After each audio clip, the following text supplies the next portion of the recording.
Hey there friends, so today we have a video on a 1947 Cockshutt C30. This is a old Canadian tractor. It was actually the first tractor in the world with a live PTO. I picked this up to hopefully grade out some of my yard and just, move some things around like my gooseneck if I need to, if I can't get my truck in there. But I hope you guys enjoy this video. Like I said, we're just gonna see if we can get it running in this one, and then the next video will actually be pressure washing this thing, replacing some brakes, maybe servicing them if need be, and just getting it to where it is actually usable and looks pretty.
All right, so we've tried evaporust and kerosene. The kerosene is just gonna try to wash anything the evaporust might have left off.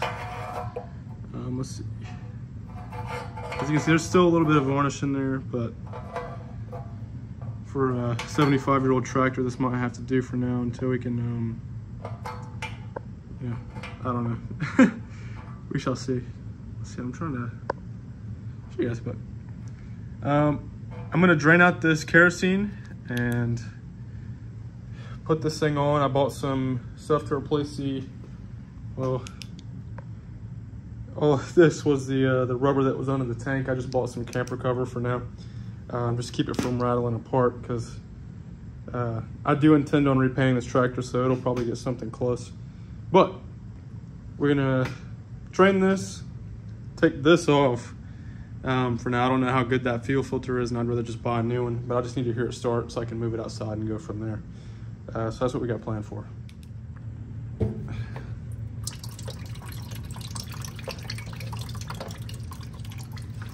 Before, this thing wasn't even drained, so that's always a plus. 0 stoppages, that's what we want. So this is a sediment bowl. To give you an idea on what this tank looked like and what was in it before, just so you know I'm not crazy for leaving it like it is. Let's take the screen out. This was the stuff that was in there. So I'll take what we got now over what was, and it's flowing pretty good. So I'm not too terribly concerned about it, and the kerosene coming out of it looks pretty clean as well. So I'm gonna clean this up, and then we'll put the fuel tank back on, fill it up with gas, and see if it turns over. It's not ready to go yet, but if it starts, I'll be happy. So for the sake of someone else maybe having to do this, this tank is held in comically like easy. All you have is a washer and a bolt, and then the square-headed, a washer and a nut, and then the square-headed bolt sits up there, and there's just 3 of them. So you have 2 on the side and 1 right under there. So we're gonna go ahead and get this secured down, and then we'll put the glass bowl on, the sediment bowl, what have you. All right, so our sediment bowl is clean, just so you can see it. Carb cleaner did the trick for it.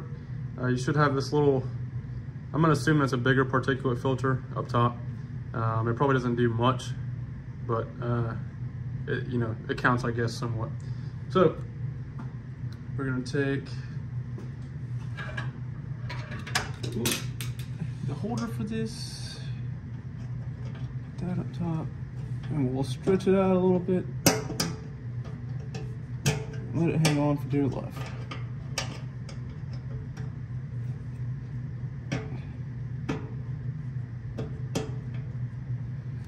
That should hang on like that. Now, so now we're gonna take our bowl and this little screw that they have made, so you can see it. This is gonna hang on to the bottom of this, and then the bowl will go right on top. So.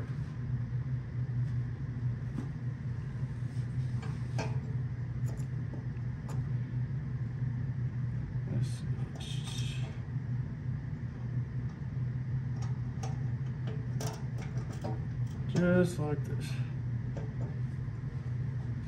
Now all we gotta do is tighten it up.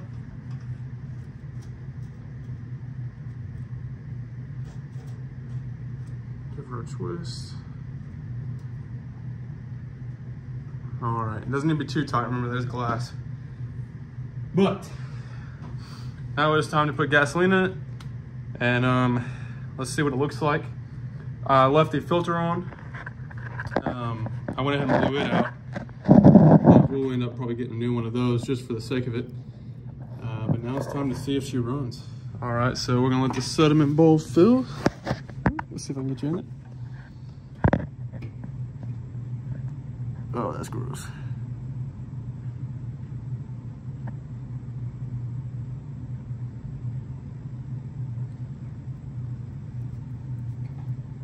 Oh, it's leaking some. That's fine. Just keep tightening it.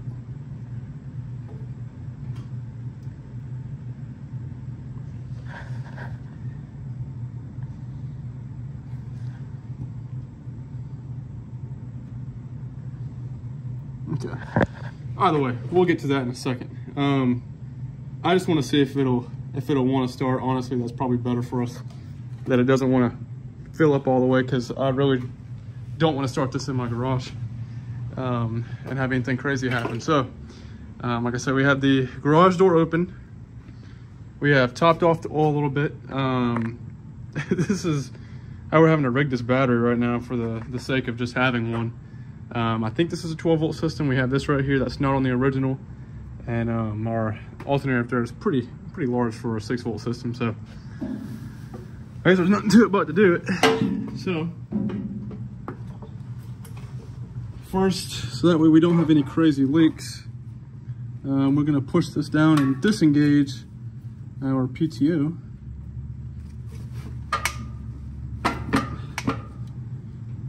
Okay, so that's off. We are in neutral. This thing's old, so I think it has that. And I guess now this time is over. Oh, just push it in. Okay, give me 1 second.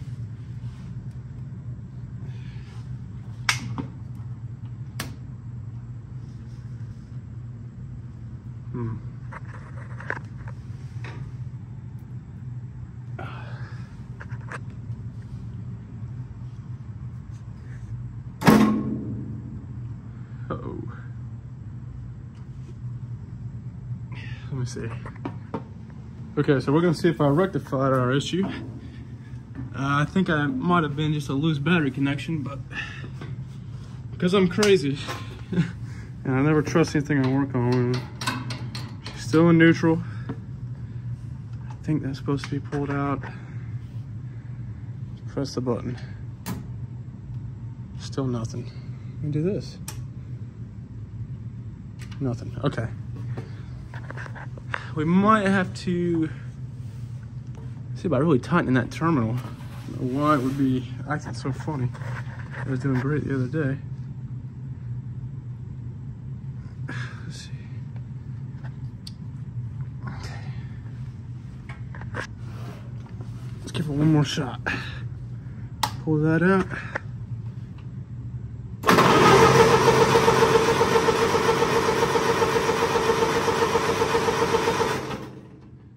Okay, I think that's our choke.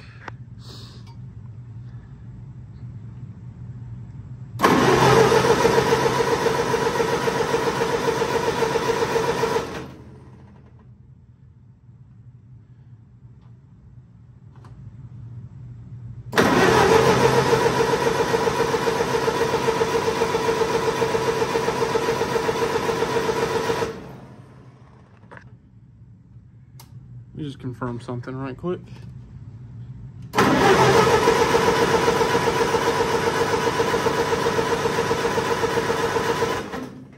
All right, so she spins over great, which is awesome, but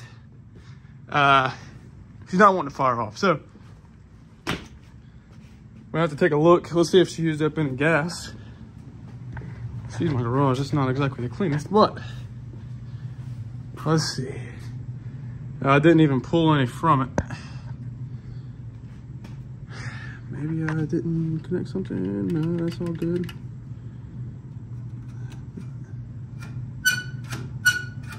That's our choke. Okay, well, I don't see any fuel leaking, so I'm inclined to believe this isn't a fuel issue. It's very possible that I'm not doing something right on this unlabeled control panel.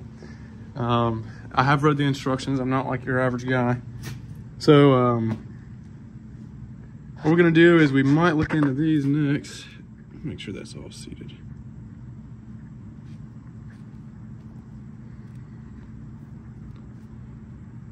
All seem to be seated good.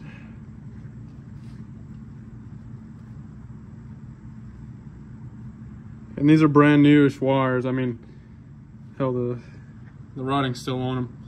So I'm less inclined to believe that this is our issue, but it could be. So what we'll do is, I'm gonna read a second on my iPad to see if maybe I'm doing something wrong. I'm inclined to believe that it's an operator issue, not a machine issue, but we shall see. All right, so we're back up here and we have a nice diagram. Shout out to, I think that's Nebraska University, for uploading such a diagram for free on the internet. So we have our throttle control right here, and that linkage is good.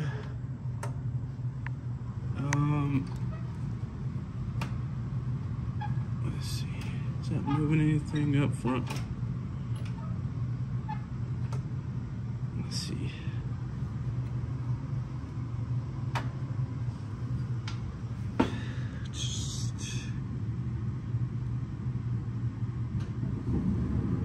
Let's see what we got going on here.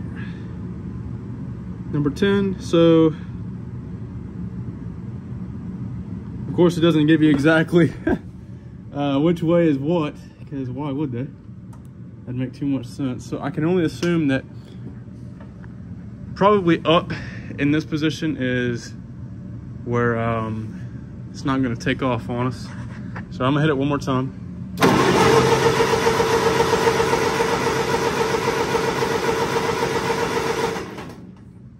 Nothing. Yeah, I'm not seeing anything else that would indicate something I'm doing wrong. So let's flick this down. Let's open this just a hair. Pull that out. That could also be it. On here, if you'll notice, this tractor definitely has a key. Mine has that. So, you know, we're working with what we got.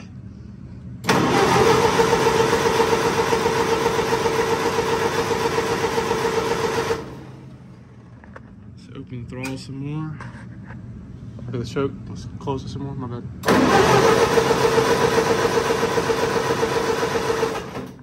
Nothing. Let's close it or open the choke. Let's see.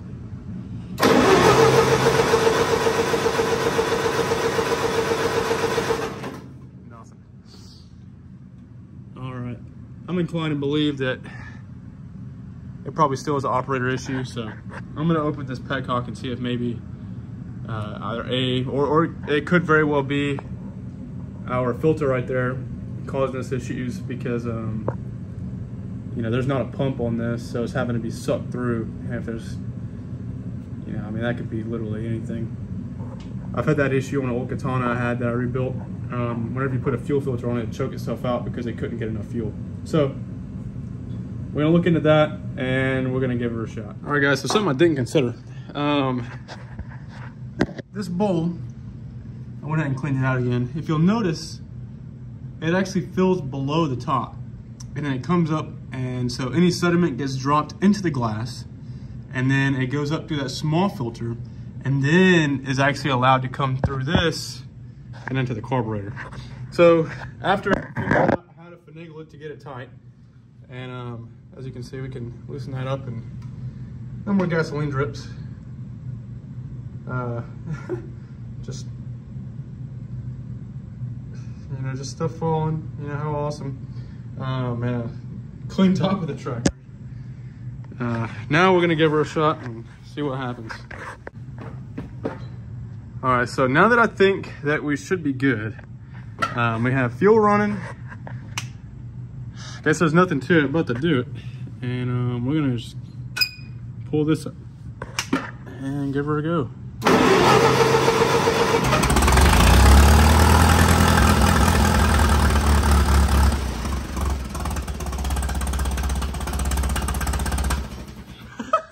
Well, she runs. Okay, nice. All right, so we've lowered the tractor. I'm gonna do a quick look around, make sure we're not gonna hit anything. And now it's time to shimmy this thing out. I think we should be good. Ideally, I just drive it straight forward and it doesn't hit anything, so I think we should be good. Because there's nothing to it. Okay. I think I'm gonna need 2 hands to steer this, so I will see you guys outside. All right, friends, so we made it outside. I had to shift some cars around. This thing is gonna be sitting outside for a little bit before we can pressure wash it. But today I will be putting it together a little more because we are missing that front top piece that's covering the engine. So I still have to, you know, torque that down and send all this down. But she does in fact run and move under her own power. In the video of it starting up, somehow I managed to flip this around to where I thought this was bringing it down, was actually closing the throttle and lowering the RPMs, but it's actually backwards. If you bring it up, it was how I set it to begin with, and that actually lowers the throttle some. So we're gonna back this thing up to where it's gonna be sitting for the next day or two until we can figure something out and kind of go from there. But yeah, let's see. Make sure she's in neutral. Don't want us to take it off on her. Pull out our starter. Hit the go button. And she runs beautifully. The reverse is all the way over. Nope. Take our foot off the brake. Let out the clutch and hold off the gear line.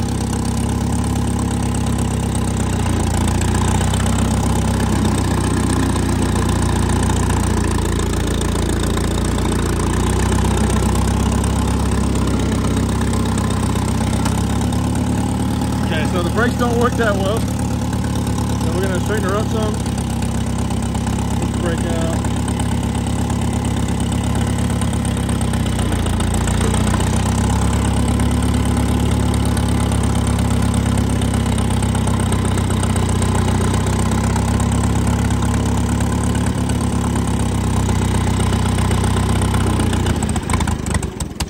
Whoop. Okay. Rookie mistake.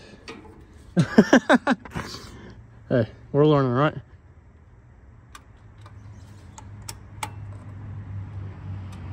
Oh, okay. I bet you we might have disconnected this battery, but it is doing its job, and it's doing good. So that's always a plus. I'll throw in reverse for a second so I don't roll back on us. But she does in fact move, and she'll be sitting over there, and we will give you an update after we get her all dressed up. Before we leave, I'd like to show you the tractor assembled. We're only missing a few parts, like the battery hold down and the front pulley PTO. You can see that piece missing right there, actually. So off camera, the only thing I did was I had to replace this tire tube. I also replaced the battery, but I figured I'd spare you guys of that. I mean, it's without the tie down, it's literally just throwing a battery and bungee cording it in. Please let me know if there's anything I should add to these videos. The next couple episodes will be pressure washing this thing. As you can see, we have some pretty substantial oil leaks, and that could have just been built up over time, but we're going to be pressure washing that off. And also we're going to be diagnosing the brakes on this thing, because kind of just got to let it coast to a stop and hope that the brakes engage just enough to slow it down. Thank you guys for watching. I know old tractors aren't exactly everybody's business, but it is fun, and I hope you guys enjoyed it. Thank you.